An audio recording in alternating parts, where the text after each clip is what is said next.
भाइयों और बहनों, आज हम जिस विषय पर बात करने जा रहे हैं वह केवल एक रहस्य नहीं बल्कि जीवन को सही दिशा देने वाली एक गहरी सीख है।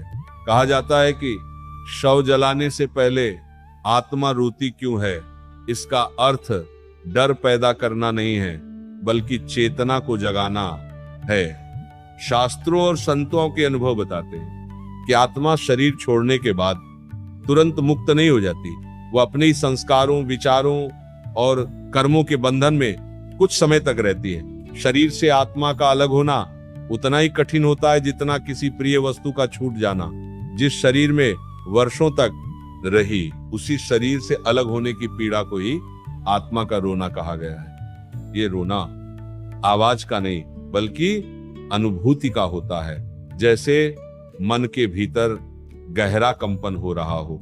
यदि जीवन में व्यक्ति ने केवल धन, दौलत, मान, सम्मान और भोग को ही सब कुछ समझा हो तो मृत्यु के समय वही सब छूटता दिखाई देता है, और यही छूटना आत्मा के लिए कष्टदायक बन जाता है। इसलिए संत कहते हैं कि जो जीवन में प्रभु नाम से जुड़ा रहता है उसे मृत्यु में भय नहीं लगता, क्योंकि उसका सहारा शरीर नहीं बल्कि चेतना होती है। हमारे शास्त्रों में मृत्यु के बाद दीपक जलाने, मंत्र जपने और राम नाम लेने की परंपरा इसी कारण है, ताकि आत्मा को ये स्मरण रहे कि वो अकेली नहीं है, प्रभु उसके साथ है।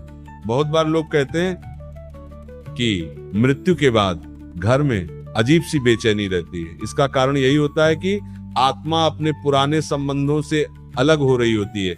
इसलिए शांति पाठ कराया जाता है ताकि वातावरण शांत रहे और आत्मा को आगे की यात्रा में सहारा मिले। ये सब बातें डराने के लिए नहीं बल्कि समझाने के लिए है कि जीवन का उद्देश्य केवल शरीर की सेवा नहीं बल्कि आत्मा की शुद्धि है। जो व्यक्ति जीवन रहते अपने क्रोध, लोभ, अहंकार और वासना को नहीं छोड़ता, वही बंधन मृत्यु के बाद भी पीछा नहीं छोड़ते। और जो व्यक्ति हर दिन ये सोचकर जीता है कि मैं आत्मा हूं, शरीर केवल एक साधन है, उसके लिए मृत्यु भी एक सहज परिवर्तन बनती है। संत कहते हैं जैसी तैयारी जीवन में वैसी ही स्थिति मृत्यु में। इसीलिए अगर आज भी हम चेत जाएं, सत्कर्म करें, सत्य बोलें, दया रखें और प्रभु नाम का स्मरण करें तो आत्मा को कभी रोना नहीं पड़ेगा।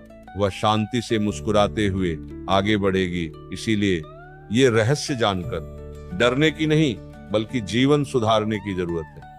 संत कहते हैं कि यदि जीवन में व्यक्ति ने अच्छे कर्म किए हों, नाम जप किया हो, भक्ति में जीवन बिताया हो तो ये अवस्था बहुत छोटी होती है और आत्मा को शांति जल्दी मिल जाती है। लेकिन यदि जीवन भर केवल भोग, क्रोध, लोभ और अहंकार में समय बिताया हो तो आत्मा को अधिक भटकना पड़ता है।